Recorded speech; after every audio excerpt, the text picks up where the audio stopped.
Bismillahirrahmanirrahim. Assalamualaikum warahmatullahi wabarakatuh. Alhamdulillahi rabbil alamin, wassalatu wassalamu ala ashrafil anbiya'i wal mursalin, Sayyidina Muhammad wa ala alihi wa sahbihi ajma'in. Subhanaka la ilma lana illa ma 'allamtana innaka antal alimul hakim. Allahumma zidna ilman wa fahma wa alhiqna bisalihin. Terima kasih kepada Tuan Pengacara Majlis, seterusnya kepada seluruh jawatan kuasa Surau Ar-Rawdah, muslimin muslimat yang dirahmati dan dikasihi oleh Allah Subhanahu wa taala. Apa khabar semua? Sama-sama kita rafakkan rasa syukur kerana Allah Subhanahu wa taala telah beri kita ruang dan peluang untuk berada dalam majlis ilmu, majlis memperingati dan mengutip sebanyak mungkin pengajaran dan panduan berkaitan perihal hijrah Nabi Muhammad sallallahu alaihi wasallam dari bumi Mekah ke bumi Madinah.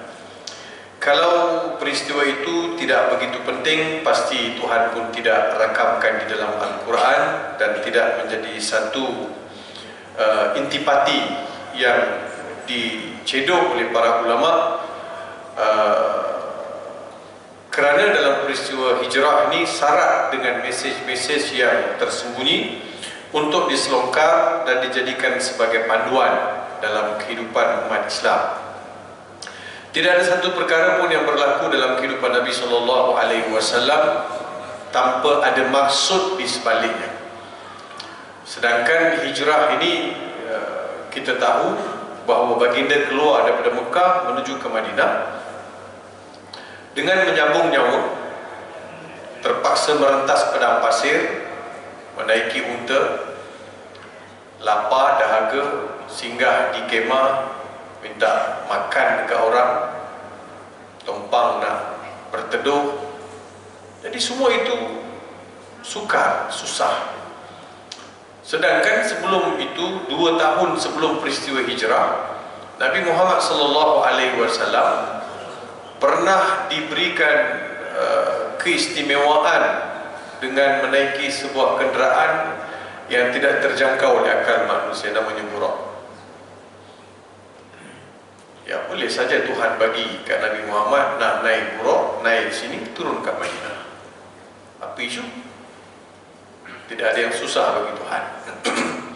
Tapi Allah nak jadikan peristiwa hijrah ini sebagai satu pengajaran yang perlu kita cari supaya umat Islam benar-benar memahami erti hijrah dalam kehidupan seharian. Di dalam beberapa hadis yang sahih, baginda Rasulullah sallallahu alaihi wasallam ada bersabda, la hijrata ba'dal fathi illa al-jihad wan niyah. Yang bermaksud tidak ada hijrah lagi dah selepas pembukaan kota Mekah, melainkan jihad dan niat. Saya cuba cari beberapa syarah ataupun apakah penjelasan ulama mengenai 2 elemen yang di-highlight sebagai pengganti bagi hijrah. Nombor hijrah, jihad dengan niat. Equal atau tidak? Hijrah, niat dengan jihad. Zaman sekarang ini barangkali jihad dan niat itu lebih besar daripada hijrah yang pernah berlaku zaman Nabi sallallahu alaihi wasallam. Kalau tak masakan ianya jadi satu pengganti, ganti kan? Nabi kata tak ada hijrah dah, yang ada jihad dan niat. Yang Nabi gantikan itu pastinya mempunyai maksud yang lebih besar. Contoh kalimah jihad di dalam Al-Quran, Allah sebut jihad dengan pelbagai konotasi, dengan pelbagai bentuk dan maksud yang tersirat di sebalik kalimah jihad. Kita biasa dengar kalimah jihad ni, kata-kata hendaklah kita berjihad, semua akan tergambar naik kuda atau naik kereta kebal, bawa senapar, bawa pistol, bawa pedang. Itu jihad. Sedangkan kalau kita lihat dalam surah-surah Makkiyah, surah yang turun di Mekah selama 13 tahun dan surah yang turun di Madinah selama 10 tahun. Dalam surah-surah Makkiyah, Allah Ta'ala mention jihad, tetapi maksud jihad dalam ayat-ayat Makkiyah tidak bermaksud mengangkat senjata, lebih kepada membetulkan diri. Jihad membetulkan diri. Jihad membetulkan hubungan dengan Tuhan, mencari Tuhan yang sebenar. Jihad dalam membetulkan masyarakat supaya tidak lagi bertelingkah. Jihad menyuruh manusia itu belajar. Jihad suruh manusia membersihkan kota suci Mekah. So jihad yang ada dalam surah-surah Makkiyah, tidak ada satu pun yang suruh angkat senjata pergi lawan musuh. Semua adalah lebih kepada membetulkan disiplin hidup umat Islam, supaya umat itu boleh diangkat menjadi contoh kepada umat yang lain. Itu kalau nak difaham perkataan jihad. Manakala jihad di Madinah lebih kepada mengangkat senjata. Kerana kita tahu di Madinah Nabi SAW sudah menubuhkan sebuah kerajaan, sudah menubuhkan sebuah institusi yang lebih mampan dan juga ada kekuatan. Pada ketika itu Allah Subhanahu wa taala beri Nabi Muhammad izin untuk memerangi musuh apabila musuh itu memerangi Nabi Muhammad SAW. Dan kita tahu sejarah awal yang memulakan peperangan atau yang memulakan langkah untuk mencetuskan permusuhan ataupun pertempuran itu adalah kafir Quraisy, bukannya orang Islam. Jadi kita tahu jihad dalam situasi Makkiyah dan situasi Madaniyah. Tapi dalam jihad zaman kita ini, macam mana saya nak translate? Macam mana saya nak interpretasikan, nak dijelmakan dalam dunia hari ini? Mesti saya perlukan satu maksud yang lebih mendalam bila sebut mengenai jihad. Jihad umat Islam hari ini adalah jihad mengangkat martabat mereka menjadi umat yang contoh. Seperti mana Allah sebut dalam Al-Quran, kuntum khaira ummatin ukhrijat linnas. Kalian adalah sebaik-baik umat yang dikeluarkan oleh Allah Subhanahu wa taala. Kerana ada dua tanggungjawab. Ta'muruna bil ma'ruf wa tanhauna 'anil munkar. Suruh orang buat baik dan mencegah orang daripada melakukan kemungkaran. Jadi jihad yang pertama membetulkan umat ini supaya umat ini boleh diangkat, supaya jadi umat contoh. Tidak lagi orang melihat bahawa di mana ada orang Islam, di situ ada kerosakan. Di mana ada orang Islam, di situ ada kecurian. Di mana ada orang Islam, di situ ada pecah amanah. Di mana ada orang Islam, di situ ada riba. Di mana ada orang Islam, di situ ada banyak penyakit. Di mana ada orang Islam, di situ tak ada literate. Di mana ada orang Islam, di situ tak ada air. Dia memberi gambaran yang sangat negatif. So yang ini kita nak betulkan. Jadi umat Islam tidak seharusnya begitu. Umat Islam mesti keluar daripada segala macam cengkaman. So yang pertama sekali, umat Islam mesti diangkat. Yang keduanya, umat Islam mesti diperbetulkan tujuan hidup mereka di dunia ini. Apa tujuan hidup mereka, umat Islam di dunia ini? Kekayaan, kesenangan, pangkat jawatan, bangunan, mencakar langit, atau teknologi? Apa? You nak jadi apa, jadilah. You nak pergi ke mana, pergi. Tetapi yang namanya agama mesti ada dalam diri, dalam sesebuah institusi, mesti ada, untuk memperlihatkan bahawa yang namanya hablum minallah wa hablum minan nas, hubungan dengan Allah, hubungan sesama manusia. Itu yang kedua kalau nak jihad. Yang ketiga, umat Islam perlu teroka dunia yang serba mencabar ini dengan pelbagai ilmu dan teknologi. Kita tidak boleh jadi mangsa sampai bila-bila. Kita tidak boleh menjadi orang yang mengguna. Orang Islam mesti kembali sedar bahawa mereka ini adalah umat yang sepatutnya mencipta dan mewujudkan peluang kepada orang lain. Tapi hari ini umat Islam yang menjadi pengguna dan juga jadi mangsa kepada orang lain. Itu yang ketiga. Yang keempat, ilmu pengetahuan, yang mana ayat awal-awal turun suruh umat Islam ini belajar, menuntut. Iqra bismi rabbikal ladzi khalaq. Tidak ada satu perbandingan yang Tuhan lakukan dalam Al-Quran, yang Tuhan hadirkan dalam Al-Quran, melainkan Tuhan bandingkan orang berilmu dengan orang yang jahil. Itu perbandingan yang paling ketara. Tuhan tak banding orang kaya dan orang miskin, Tuhan tak banding orang kuat dan orang lemah, Tuhan tak banding orang yang berpangkat dengan tidak berpangkat, orang bangsawan atau orang rakyat biasa. Tapi Tuhan bandingkan yang namanya orang yang berilmu dengan orang yang jahil. Itu sangat ketara. Qul hal yastawi alladhina ya'lamuna wal ladzina la ya'lamun. Tanya kepada mereka Muhammad, sama atau tidak orang yang berilmu dengan orang yang tidak berilmu? Jawapannya tidak sama. Sebab watak Orang berilmu wataknya lain. Orang berilmu dia akan bawa satu perubahan dalam diri dia, dalam masyarakat. Ini yang disebut oleh Syekh Naqib Al-Atas. Bila sebut ilmu, ilmu itu mesti jejak di hati dan dimaknai ilmu itu dan dijelmakan dalam bentuk praktik dalam kehidupan seseorang. Kalau ilmu hari ini saja tahu, hanya mengetahui, itu namanya knowledge. Ilmu dia mesti sampai kepada dia punya root, sampai kepada akar dia, dan akan menjalinkan ilmu itu kepada pemilik ilmu, baru namanya you berilmu. Dan ilmu itu sampaikan you kepada maksud. Jadilah engineer, jadilah astronaut, jadilah doktor, jadilah pakar, jadilah ekonomis, jadilah apa saja. Tetapi you mesti tahu ilmu itu sumbernya daripada siapa, dan kenapa ilmu itu diberikan, dan kenapa ilmu itu dikuasai, dan kenapa ilmu itu dicari, demi memperbetulkan diri dan membetulkan masyarakat. Sebab itu saya selalu sebut di misi Islam Selangor, saya sebut bahawa adalah menjadi satu kesilapan besar bagi ibu bapa mengantar anak-anak ke universiti supaya anak itu dapat kerja habis belajar. Itu adalah satu persepsi yang sangat salah, sangat tak betul. Anak diantar ke universiti untuk jadi orang, untuk belajar, untuk dia membentuk watak, untuk dia dimatangkan dalam dunia ilmu. Itu tujuan asal.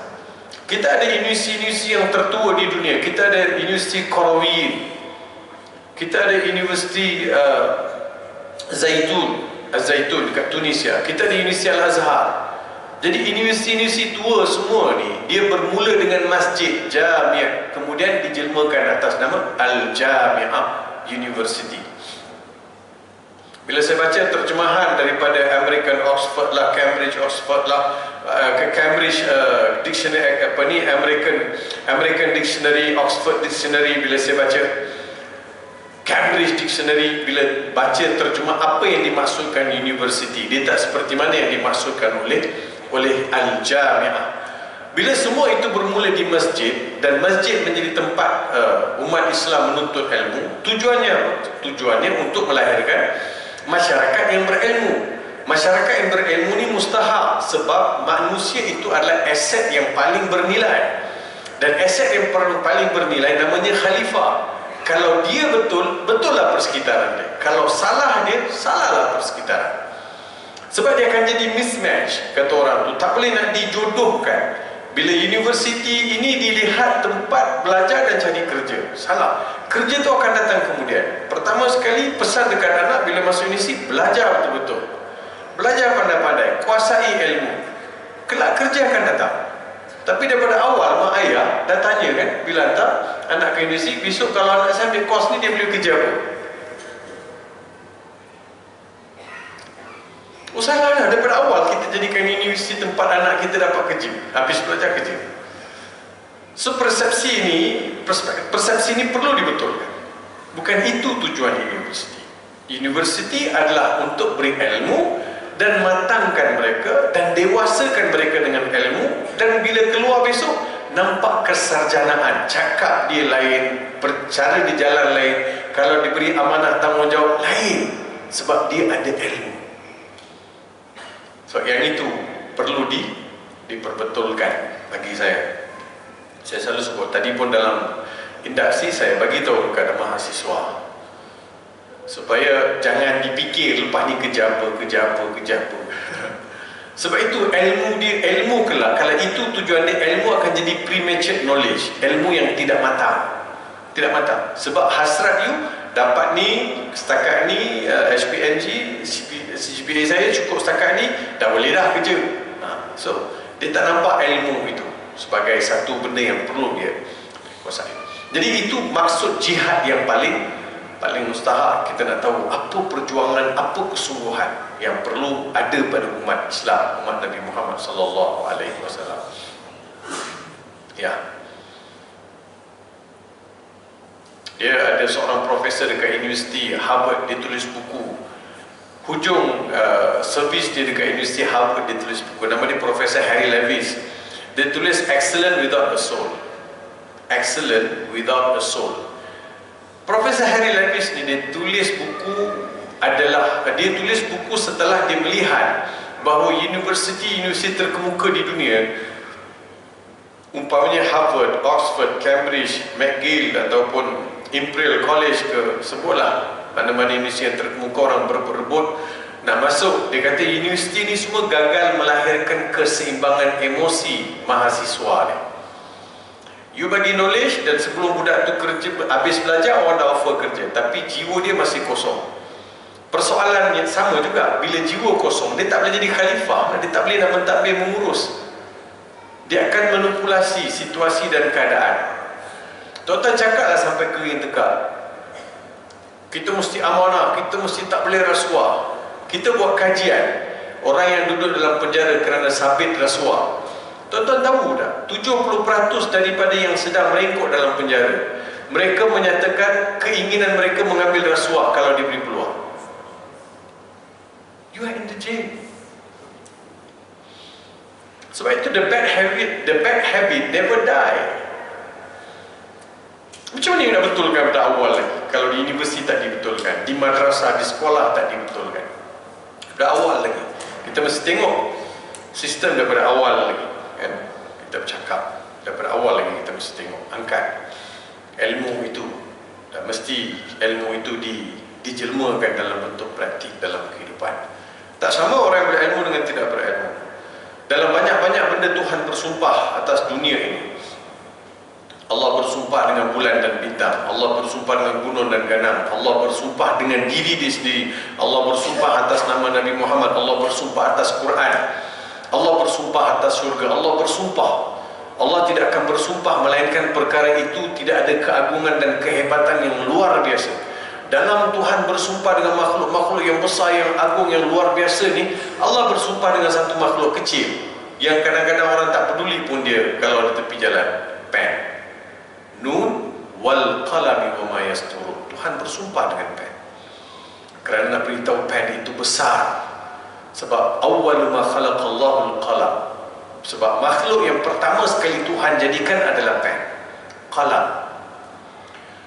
Jadi sebab itu jihad yang maksud yang lebih luas yang umat Islam perlu gerak. Niat ini adalah membentuk persiapan dan juga langkah-langkah strategi yang kita nak buat. Niat, macam mana kita nak susun strategi, apa kita punya plan strategi untuk negara ini, untuk rumah kita, anak kita, masyarakat kita, surau kita, Korea kita. What is the strategy, next strategy, 5-year strategy, 10-year strategy. So you kena strategi. Kalau ayah saya miskin dulu, tak ada apa-apa, dia susah menyewa. Saya sebagai anak sekarang ni, takkan saya nak menyewa. Kalau ayah saya susah sebab bapak dia susah. Kalau ayah saya susah, takkan saya nak susah. I must do something. What is the strategy untuk saya keluar, untuk saya betulkan? So itu niat. Mulakan dengan niat. Kita tak nak bincang bab niat dalam semayang ni, mesti niat ke tak niat ke, itu orang nak bergadai, itu dia punya pasal. So, benda-benda yang kita nak fikir sekarang ni sebagai umat Islam, kita mesti bincang benda yang lebih besar, benda yang lebih utama, apa yang boleh menguntungkan umat Nabi Muhammad sallallahu alaihi wasallam. So itu je. Sebab itu Nabi sallallahu alaihi wasallam sebut dalam hadis Tirmizi, al-muhajiru man hajara mimma nahallahu anhu. Muhajir, orang yang berhijrah sebenar-benarnya adalah mereka yang berhijrah meninggalkan perkara yang ditegah oleh Allah Subhanahu wa taala. Apa yang Allah tegah, tinggal. Saya yakin tuan-tuan, negara ini, Malaysia ini, negeri ini ataupun negara ini keseluruhannya adalah sebuah negara yang direstui oleh Tuhan. Ballatun thayyibatun rabbun ghafur. Tapi dengan syarat umat dia, masyarakat dia mestilah masyarakat yang betul. Allah Ta'ala beritahu, walau amana ahlul qura la fatahna alaihim barakati minas sama. Kalau ahli sesebuah negara, negeri itu beriman, bertakwa, takut kepada Allah, maka negeri itu akan dilimpahkan dengan pelbagai pemberian Tuhan. Ya, tanahnya akan subur, hasilnya akan lebih lumayan, rakyatnya akan lebih senang, penyakitnya akan kurang, sebab ada keberkatan daripada Allah Subhanahu wa ta'ala. Ini yang dijelmakan Tuhan. 300 orang pergi lawan 1000 orang yang 300 orang menang. Jadi umat Islam sedikit tetapi berkualiti, sebab adanya jalinan yang baik di antara penduduk bumi dan penduduk langit. Itu yang disebut oleh Syed Qutb dalam tafsir fi Zilal Al-Quran. Kenapa mereka menang? Sebab hunaka alaqah matina baina ahli al-ardi wa ahli sama. Ada hubungan baik di antara penduduk bumi dan penduduk langit. Sebab itu bila mereka minta, Tuhan tidak pernah kata tidak. Tapi bila penduduk bumi itu banyak yang melakukan kerosakan dan kejahatan pada masa itu, susah. Ramuannya tak betul. Jadi susah untuk dilihat ijab ataupun istijab daripada Allah Subhanahu wa taala. Kita lihat kembali peristiwa hijrah Nabi Muhammad sallallahu alaihi wasallam. Kita tahu Nabi Muhammad berusaha berdakwah di kota Mekah, membetulkan masyarakat Arab Quraisy, yang mana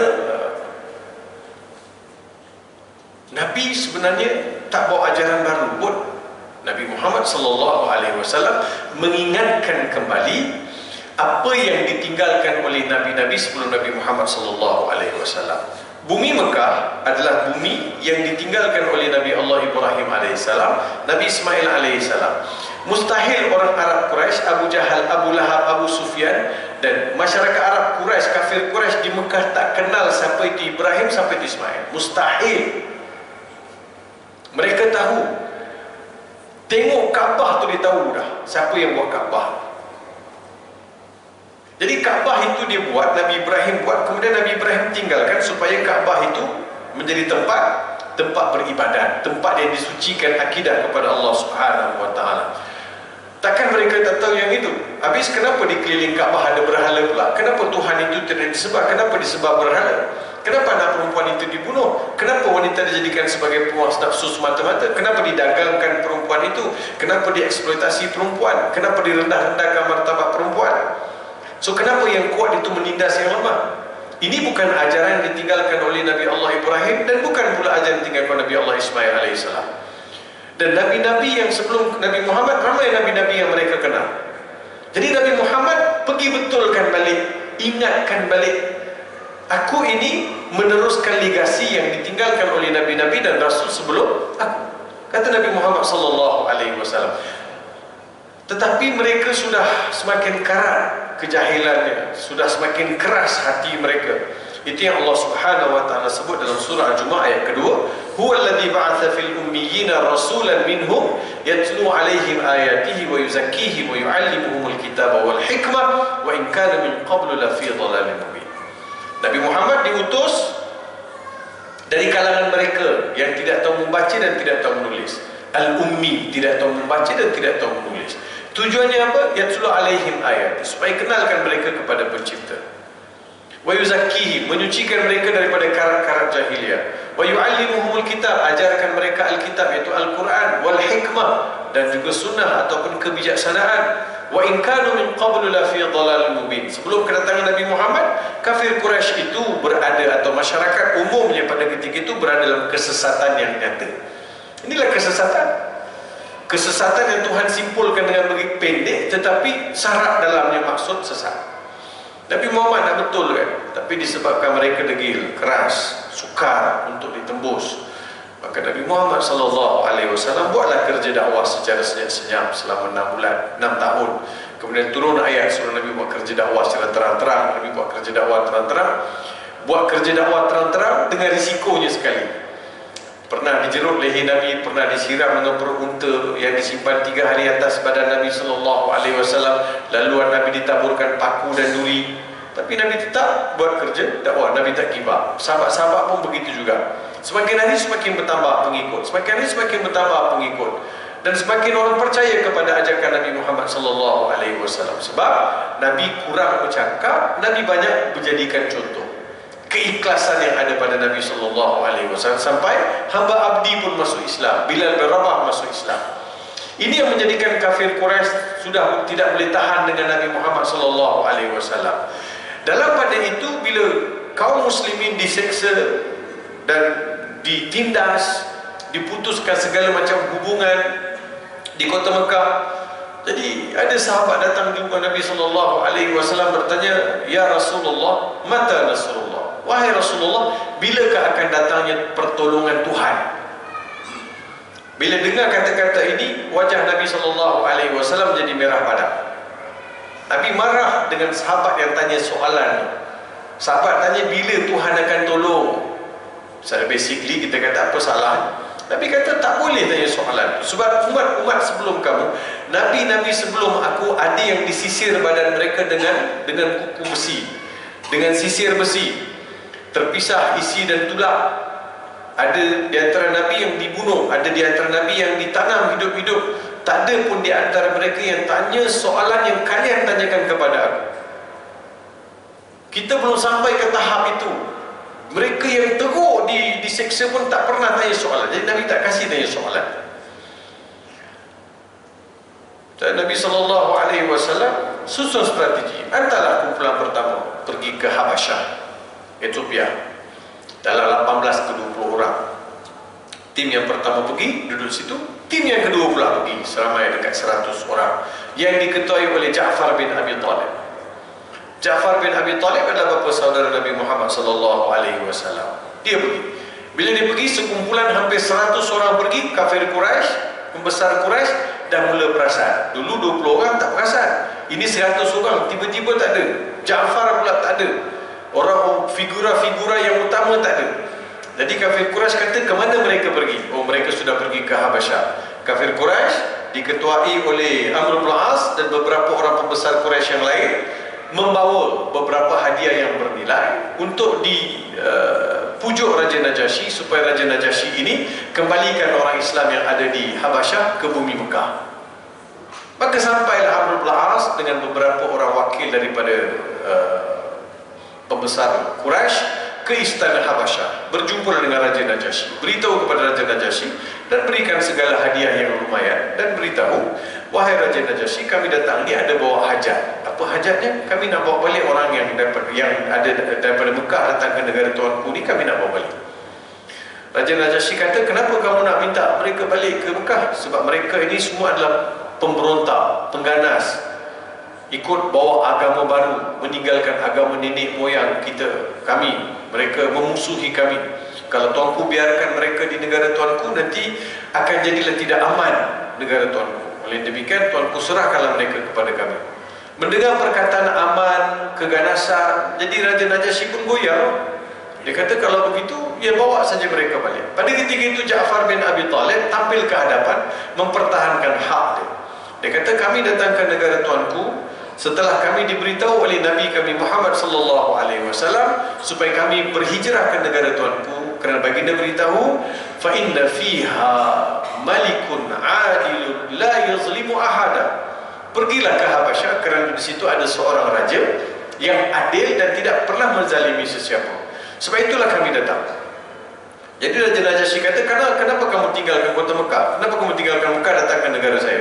Sebab kami ditindas. Kenapa kamu ditindas? Kerana kami ikut ajaran Muhammad. Apa ajaran Muhammad itu?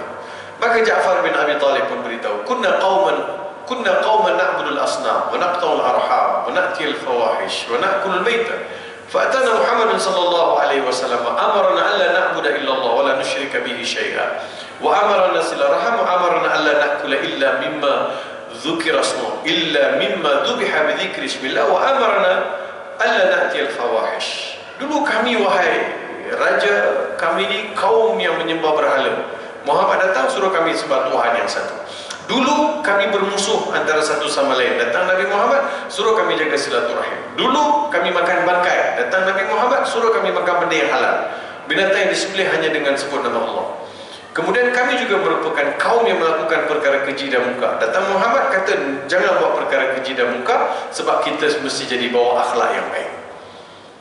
Kalau begitu, kata Raja Najasyi, agama yang dibawa oleh Muhammad ini ada similarity, ada kebersamaan dengan agama yang dibawa oleh Nabi Isa alaihi salam. Jadi Ja'far kata, benar tuanku, dalam Al-Quran juga ada diceritakan mengenai Nabi Isa. Kami beriman dengan Nabi Isa. Kalau begitu, kata Raja Najasyi, mari ke depan lagi. Apa ayat-ayat yang disebut mengenai Nabi Isa? Sila bacakan. Itu Ja'far pun baca, wadhkur fil kitabi Maryam idin tabadat min ahliha makanan syarqiyya fattakhadhat min dunihim hijaba fa arsalna ilaiha ruhana fatamatthala laha basharan sawiyya. Bacalah sampai habis kisah Maryam. Oh, Raja Najasyi rasa seronok. Dia pun rasa terpegun dan jatuh hati dengan watak yang ada serta cara Ja'far jelaskan. Kalau begitu, kata Ja'far, kalau begitu, kata Raja Najasyi, Raja Najasyi kata, ambil balik hadiah-hadiah korang ni, wahai pembesar-pembesar Mekah, bawa balik. Aku takkan serahkan walaupun seorang daripada pengikut Muhammad yang datang ke negaraku. Dibela. Ini yang Allah Ta'ala sebut, illa tansuruhu faqad nasarahu Allah. Kalau tak ada seorang pun atas dunia ni nak tolong agama Allah, Allah janji Allah akan jaga agama dia.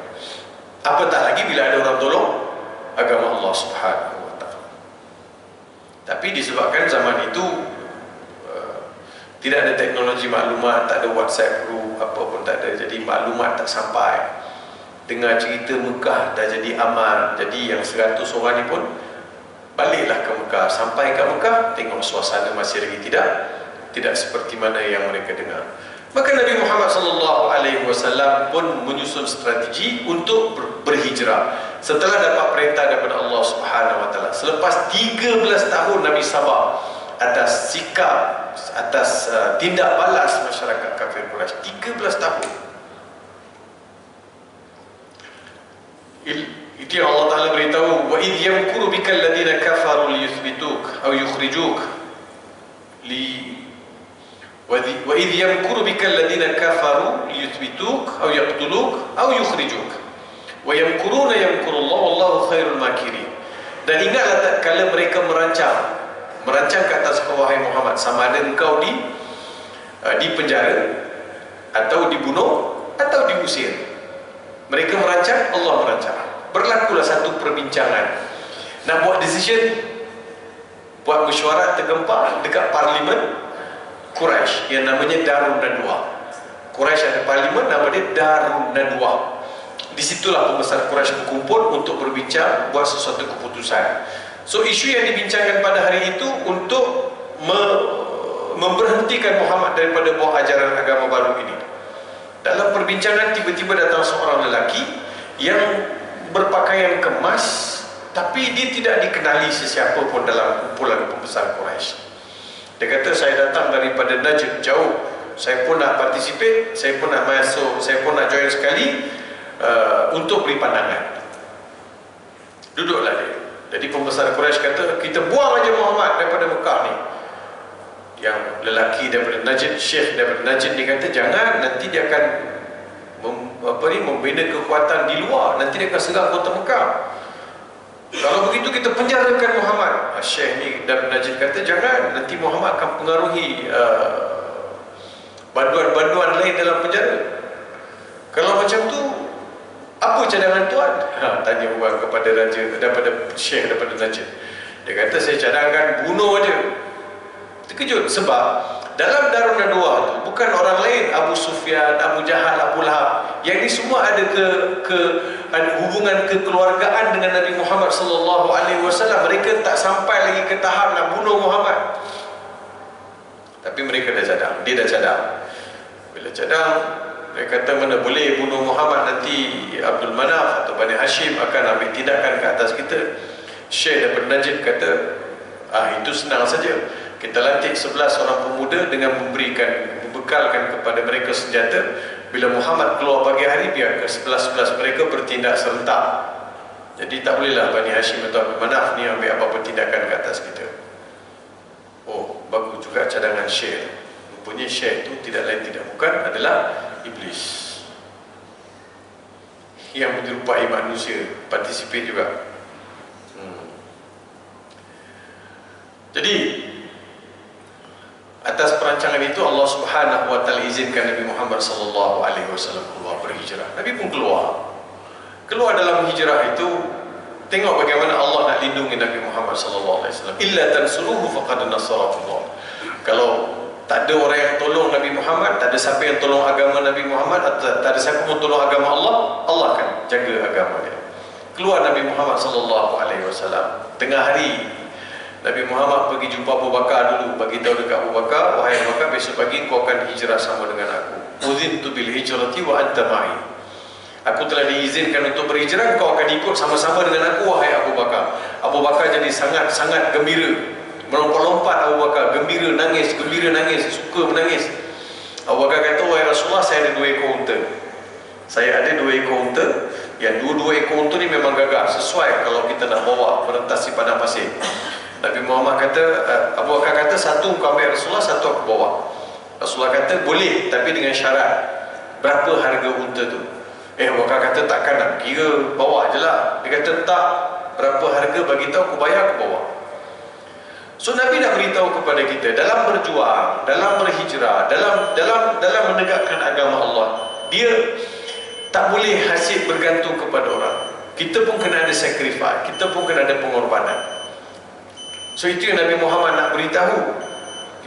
Kita orang bagi free, takkan nak tolak, betul tak? Ya ke, betul ke, percuma? Tak payah bayar. Serius lah. Oh, kira macam tu, tak sangka kau baik, kau bagi free kat aku kan. Tak ada. Bagi tahu aku berapa harga dia aku bayar. Ya.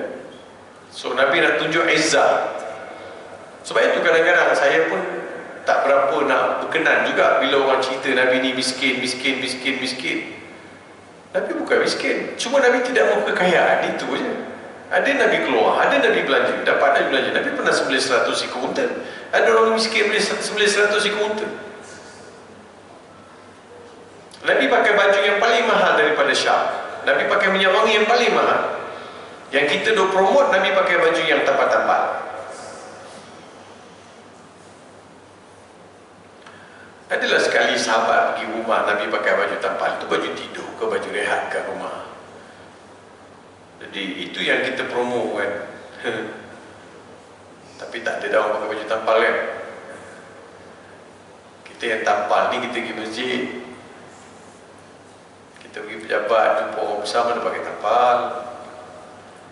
Jumpa Allah je kita pakai baju Melayu tak cukup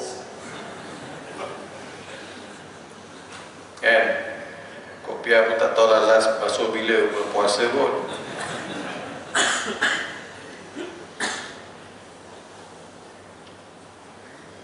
So that is situation lah. Nampak macam mana kan. So kita promo dia. Jadi Nabi Muhammad SAW tunjuk kepada kita izzah kan? Tidak hidup dengan free. Nabi sacrifice sebahagian daripada kehidupan Nabi Muhammad SAW. Okey, malam hari Nabi pun balik mengikut sirah Ibn Isa. Siap malam lah Nabi berhijrah, digantikan tempat tidur oleh Sayyidina Ali.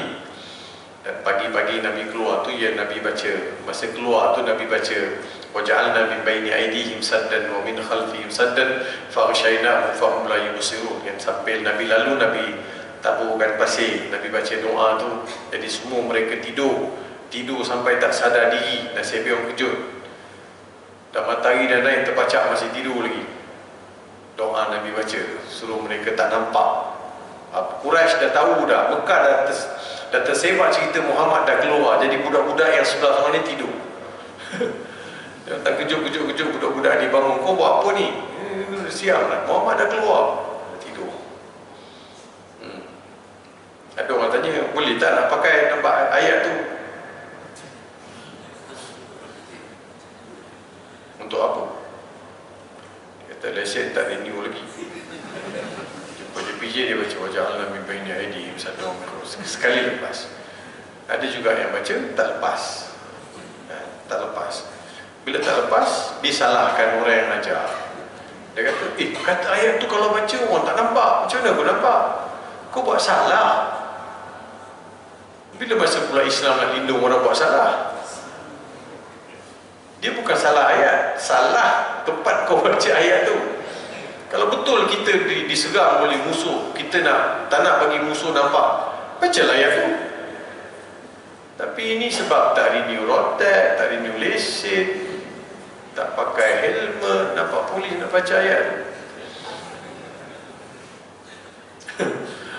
Lepas tu salahkan ayat. Tak boleh lah. So Nabi Muhammad keluar. Nabi Muhammad keluar dengan Abu Bakar, pergi ke Gua Thur. Kita semua tahu Gua Thur. Kalau pergi umrah ke, mesti kita akan dibawa. 10 kali kita pergi umrah, 10 kali lah kita pergi ambil gambar dekat bawah. Oh ni Gua Thur. Okey, ni Gua Thur.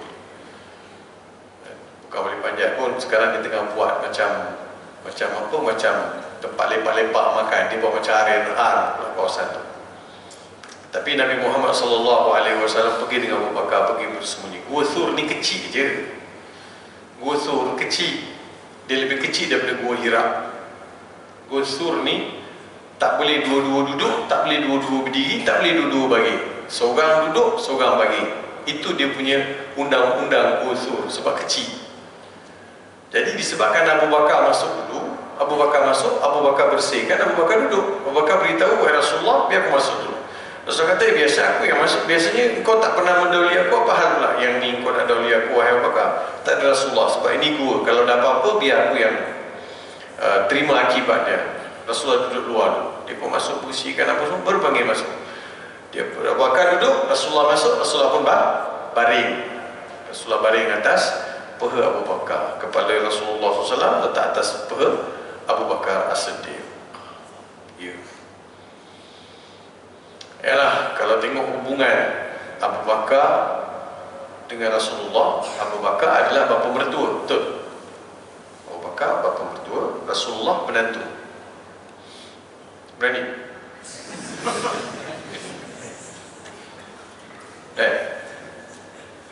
Panggil bapak mentua, "Abah duduk kejap, bah. Kau dah kenapa?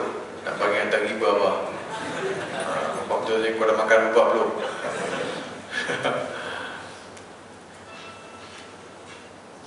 That's the beauty.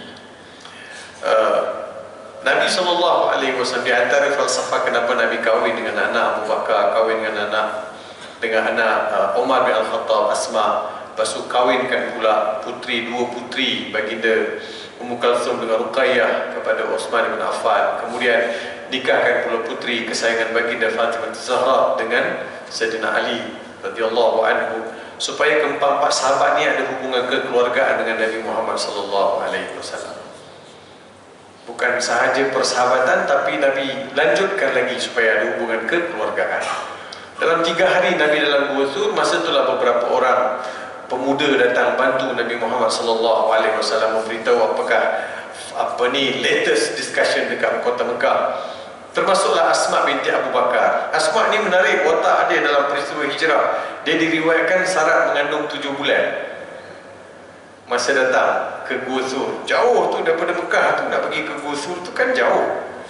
Dia bawa kambing, dia gembala kambing. Sampai situ dia peras susu kambing bagi ayah dia, bagi Rasulullah SAW minum. Dia pun tak nak terlepas. Tak kisahlah, syarat-syarat pun pergi juga, kan? Kita syarat buat apa tengok serial, dulu lain. Dia himmah dia, maksud kemahuan dia berjihad. Keluarlah Nabi Muhammad SAW. Tapi kan, masa mereka berada di Gua Sur tu, Allah Subhanahu wa taala berfirman, "Illa tansuruhu faqad nasarahu Allah idh akhrajahu alladhina kafaru thaniya ithnain idh huma fil ghar idh yaqulu li sahibihi la tahzan innallaha ma'ana." Dan ingatlah ketika Nabi Muhammad SAW dan Abu Bakar diusir daripada kota Madinah, daripada kota Mekah. Pada ketika itu mereka berada dalam Gua Sur. Pada masa itu Abu Bakar As-Siddiq beritahu kepada Rasulullah SAW mengenai kafir Quraisy sudah datang depan muka gua. Abu Bakar beritahu kepada Rasulullah, "Rasulullah macam mana ni? Rasulullah macam mana? Rasulullah macam mana? Mereka tak datang dah ni." Dialog Abu Bakar dirakamkan dalam Al-Quran. Sebab itu diangkat Abu Bakar sebagai insan yang hebat. Abu Bakar beritahu Rasulullah, mereka dah sampai dekat depan Gua Sur ni. "Lau raka'a ahaduhum la ra'awna." Kalau ada salah seorang saja di antara mereka yang sudah sampai depan Gua Sur ni, kalau salah seorang mereka rukuk, mesti mereka akan nampak kita. Tak ada seorang pun rukuk. Jadi maksudnya Allah tak izinkan mereka siapa-siapa pun rukuk. Tak izin. Pada masa itu orang kata ada sarang laba-laba, ada sarang burung merpati. Dalam cerita-cerita tiba-tiba keluar pula ada cerita lain. Apa dia? Masa itulah cicak daripada dalam gua itu pun berbunyi. Cat dia bunyi. Maksudnya cicak nak beritahu, wahai kafir Quraisy, Muhammad dan Abu Bakar ada dalam ni. Oleh demikian sunat bunuh cicak. Kau faham bahasa cicak rupanya. Cicak Ada je cerita dongeng. Mesti ada punya. Dia bawa cerita-cerita yang pelik-pelik ni. Orang kita suka pula. Bila cerita-cerita ni kan, oh ya ke? Oh ya ke? Tepi gua tu ada dinosaur. Ini dalam kitab lain sebut. Kitab mana? Tak tahu. Jadi pelik. Jadi cerita-cerita pelik. Jadi keluarlah Abu Bakar. Masa tu Rasulullah SAW nak beritahu Nabi punya sayang dekat Mekah ni. Nabi keluar, Nabi sebut, Nabi tengok ke arah Kaabah, innaki ahabbu al-ardu ilai laula akhrajuni ma kharajtu minki, laula akhrajuni ma kharajtu minki fa innaki ahabbu al-ardu ilai. Kalaulah penduduk Mekah tidak mengusir aku, nescaya aku takkan keluar. Kau adalah bumi yang paling aku kasihi, paling aku kasihi. Dalam peperangan Ja'ranah yang berlaku pada tahun ke-8 Hijrah Nabi Muhammad SAW, saya nak ambil satu cerita. Ja'ranah yang biasa tuan-tuan pergi berihram kan. Ja'ranah ada satu tempat orang boleh pergi ihram, betul kan? Jadi kawasan itu pernah berlaku satu peperangan pada tahun ke-8 Hijrah. Kaum muslimin datang daripada Madinah pergi ke Mekah. Dan penduduk Mekah yang beragama Islam join Nabi Muhammad SAW dalam di medan Ja'ranah. Perang. Bila perang, umat Islam menang. Itulah peperangan yang dapat harta rampasan yang lumayan. Jadi kalah kafir Quraisy, lari balik, tinggalkan harta-hartanya. Jadi Nabi Muhammad SAW bagi-bagilah harta rampasan ini, bagi-bagi. Masa diagihkan harta rampasan, Nabi SAW telah bagi lebih sikit kepada orang Islam daripada Mekah. Bagi lebih sikit kaum kampung. Ansar, golongan Ansar, bukan Ansar ini, golongan Ansar yang datang daripada Madinah pergi pegang kat Ja'ranah, dah mula bercakap. Tengok tu, tengok Muhammad datang Mekah, dia bagi orang kampung dia lebih. Tengok tu. Dia tak tahu apa di sebalik hasrat Nabi SAW. Tapi desas-desus sudah berbunyi. Desas-desus itu sudah berbunyi. Sampai kat telinga Nabi SAW. Nabi suruh orang Mekah semua balik. Nabi kumpul Ansar yang bercakap tadi tu. Nabi kumpul. Nabi kata, apa benda yang aku dengar ni? Apa benda yang aku dengar daripada kalian? Katakanlah apa yang kalian nak katakan. Adakah kalian nak katakan, Muhammad, engkau lupa diri, engkau datang ke Madinah selai sepinggang, kami bagi kau tempat tinggal. Kamu nak kata macam tu ke? Katalah. Muhammad, engkau datang dalam keadaan tak ada siapa-siapa tolong kau, kamilah tolong kau. Katakanlah kalau kamu nak katakan demikian. Betul lah kan? Itukah persepsi? Muhammad ni datang Mekah dah bagi lebih, sedangkan masa datang Madinah ni dulu dia tak ada apa-apa, kita lah bantu, kita jadi orang, kita jadi sahabat dia, kita jadi keluarga dia. Kalian nak kata begitu? Katalah. Adakah kalian berkata demikian semata-mata kerana aku telah lebihkan penduduk Islam di Mekah dengan harta rampasan? Ketahuilah sesungguhnya tujuan saya lebihkan kepada penduduk Mekah harta rampasan ini, lebihkan sikit kerana mereka semua adalah baru Islam, baru Islam, dan mereka berada di sebuah negeri atau di sebuah daerah yang masih lagi didominasi oleh orang-orang kafir. Jadi dengan lebih dia boleh angkat diri dia boleh bawa keluar diri dia, dan ada izzah, dan dapat membantu dia memperbaiki lagi dan mempertingkatkan kualiti hidup. Sebab itu aku lebihkan bagi kat dia orang. Jadi Nabi tanya, penduduk Ansar ni diam tak cakap apa pun. Mana yang lebih utama? Aku nak tanya kalian sekarang. Nabi tanya, aku nak tanya kalian sekarang ni, mana lebih utama? penduduk Mekah balik dengan harta rampasan yang lebih sikit berbanding dengan kalian balik dengan Muhammad ke Madinah. Mana lebih besar? Semua Ansar menangis. Takkan kau nak nilaikan harta itu dengan Nabi Muhammad yang akan ikut kau balik ke Madinah? Which is more valuable? Mana yang lebih bernilai? Menangis sahabat-sahabat dari kalangan Ansar, menyesal. So baliklah Nabi. Sebab itu Nabi, walaupun Nabi kata sayang, Nabi balik juga ke Madinah lepas hijrah. Betul kan? Lepas pembukaan kota Mekah, balik ke Madinah. Dalam perjalanan nak ke Madinah, Nabi SAW lapar. Abu Bakar pun lapar. Kedua-dua mereka dah lapar. Dah 3 hari perjalanan, jadi bekalan pun dah habis. Rasulullah beritahu Abu Bakar, lapar ni wahai Abu Bakar. Benar ya Rasulullah, saya pun lapar juga. Ayuh kita ke depan lagi, kalau ada kemah, ada perkampungan, kita singgah, carilah apa-apa untuk lapik perut. Baik Rasulullah. Dalam perjalanan tu tengok nun hujung di padang pasir tu ada beberapa kemah Badui, Arab Badui. Rasulullah kata, ayo kita ke sana, kalau ada apa-apa yang kita boleh buat bekalan untuk lapik perut. Menujulah, sampailah dekat kemah.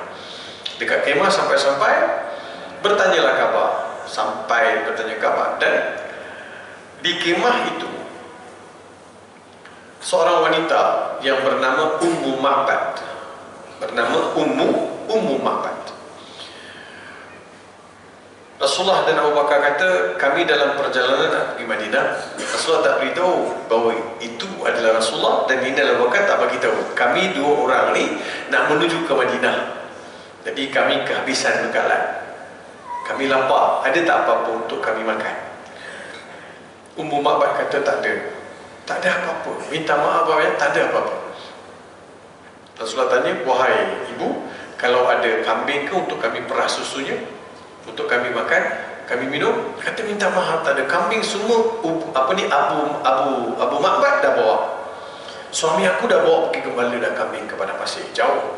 Bila akan pulang? Pulang nanti petang baru pulang. Kalau begitu,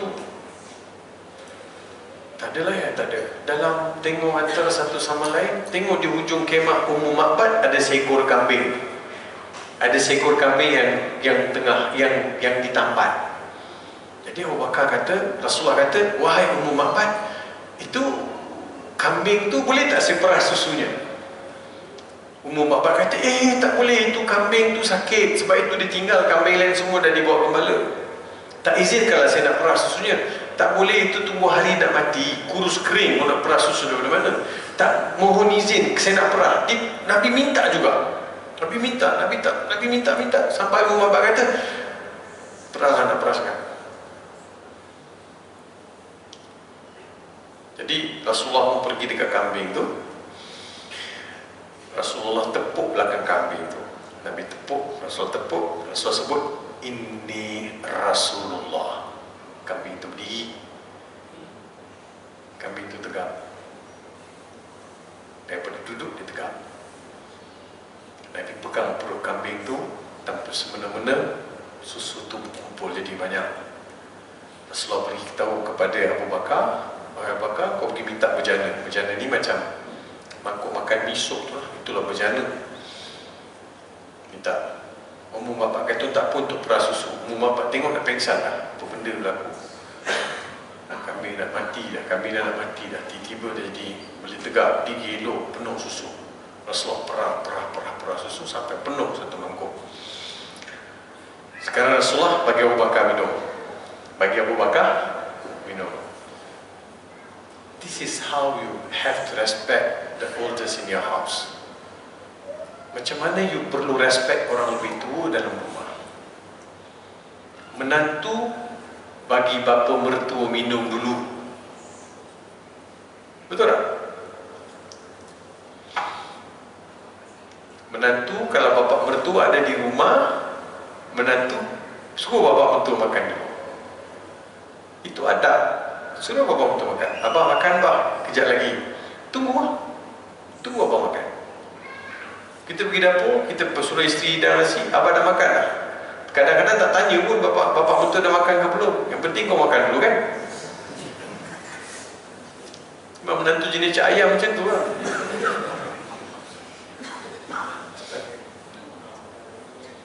Abah dah makan belum? Belum. Ajak abah makan sekali, bah, jom makan lah. Makan sama-sama. Tak apa, Farid makanlah dulu. Tak makanlah sama-sama. Kalau tak apa, kita makan sama-sama nanti. Tak apa, abah dah makan kan bagi dia. Lalu ada, biar orang tua makan dulu, kita makan kemudian. Jangan you makan dulu, orang tua makan kemudian. Tak apa. Itu barakah. Siapa nak ikut-ikutlah, tak nak ikut pulang. Masing-masing dia turut.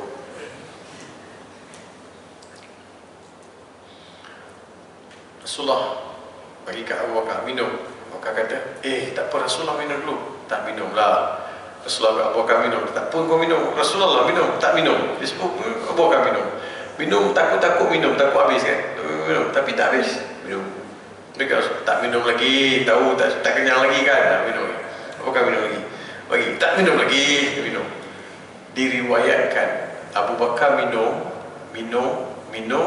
Yang sedawa adalah Rasulullah SAW. Abu Bakar minum, Rasulullah yang sedawa. Ni bukan sembang-sembang macam kita kan. Bang makan bang. Tak apa, kalau ustaz makan macam saya makan lah. Tengok sembang kan, tengok lauk tak sedap, tak makan. So cerita Ummu Ma'bad ini direkodkan, sedangkan Ummu Ma'bad tak tahu yang itu adalah Rasulullah. Sampailah Nabi Muhammad di Madinah. Bila sampai Nabi Muhammad di Madinah, Nabi Muhammad SAW disambut dengan paluan kompa, dengan kegembiraan. Kehadiran Nabi Muhammad sangat-sangat dialu-alukan. Sampai Madinah, Nabi buat 3 benda. Nabi bina Masjid Quba, Nabi saudarakan antara Ansar dan Muhajirin, Nabi suruh orang Islam berniaga di pasar Madinah. 3 benda ni. Nabi bina masjid, surau. Kita tahu, masjid surau ni lagi hebat lah daripada masjid Nabi. Kalau awal-awal dulu, tiang-tiang pokok korma, pelepah tamar jadi atap, lantai kulit-kulit binatang, air perigi pun terpaksa bergili-gili ambil, dan kena bayar pula perigi tu duit untuk pemilik dia tu Yahudi, sehinggalah Osman beli dalam wakaf kan. Susah. Mana pembesar suara apa semua kan. Kita semua mewah, kita semua best kan. Tapi masjid zaman tu, masjid yang benar-benar membawa ruh maksud masjid, di situlah perbincangan berlaku, di situlah solat berjemaah, di situlah mesyuarat, di situlah baitul mal, di situlah mahkamah, macam-macam lah. Boleh orang kata, yalah ustaz, mula-mula mana ada tempat lain lagi, situlah. Macam itulah. Kita ada je alasan. So kita lihat fungsi dia memang betul-betul memberi maksud yang memberi kesan kepada masyarakat. Sebab itu dalam masjid ini Allah Ta'ala sebut masjid itu la masjidun ussisa ala taqwa min awwali yawmin ahaqqu an taquma fihi rijal yuhibbuna ayyatul tahar.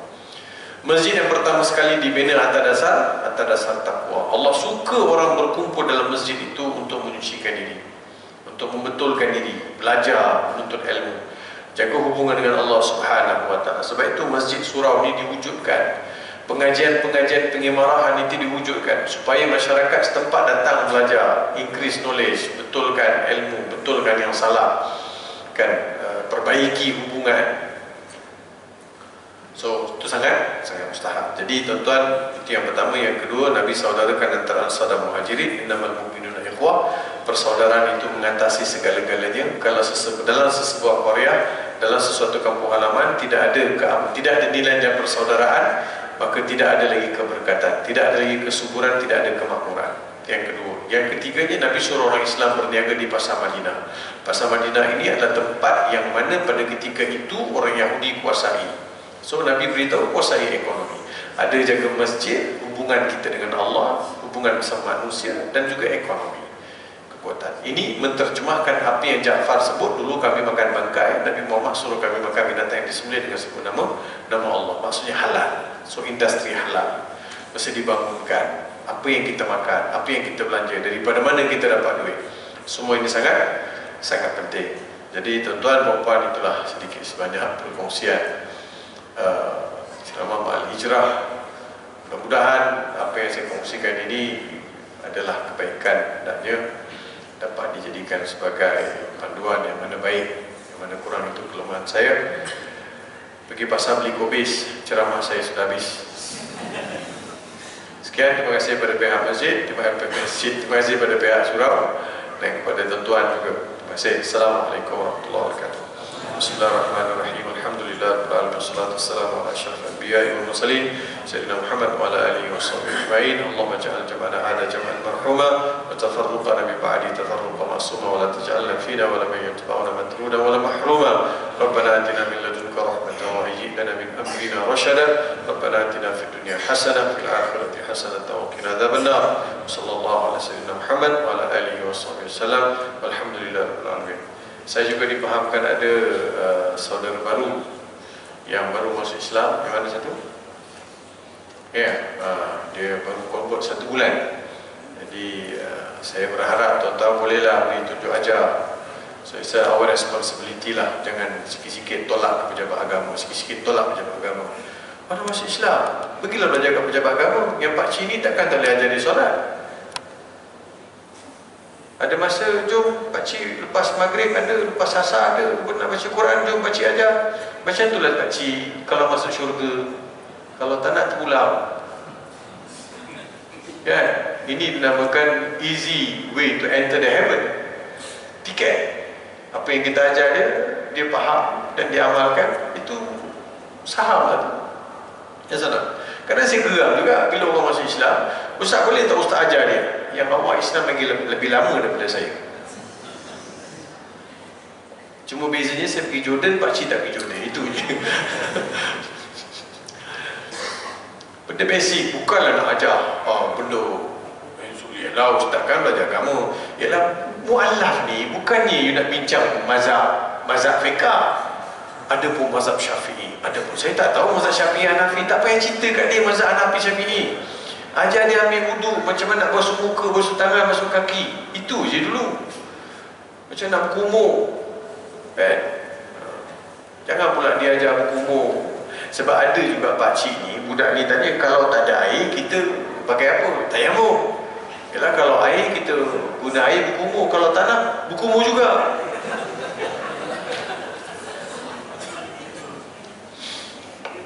Itu bukan sinilah tempat ni. So kita ucapkan selamat datang kepada saudara baru kita ni. Semoga Allah kekalkan iman dan takwa. Semoga lalui segala ujian dengan jayanya. Tak ada seorang pun yang masuk Islam ni tak ada ujian. Yang Islam asal pun banyak ujian, ni pula yang baru masuk Islam, mestinya ada ujian. Hidup ni tak indah kalau tak ada ujian. Jadi terima kasih. Mudah-mudahan surau ni terus makmur. Sekian daripada saya. Assalamualaikum warahmatullahi wabarakatuh. Sebelum itu saya bagi pihak surau ingin merakamkan jutaan terima kasih kepada yang berbahagia Profesor Media Datuk Dr. Haji Muhammad Farid Rahmi. Dan di kesempatan ini pula bersempena dengan tajuk kita pada malam ini, peristiwa penting bulan Muharram.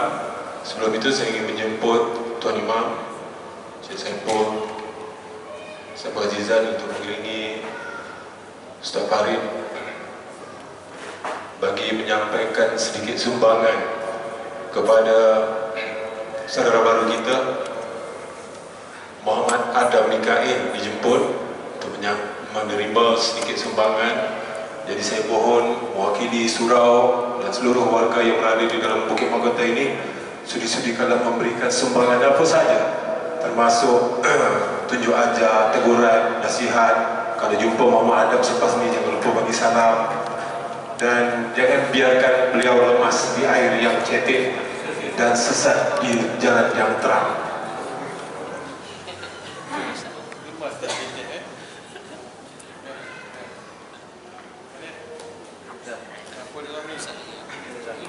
Baju ya panas ni.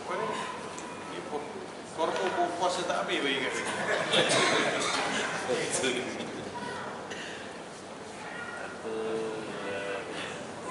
bila dia Muhammad Adam Mikail, yang beliau merupakan anak kepala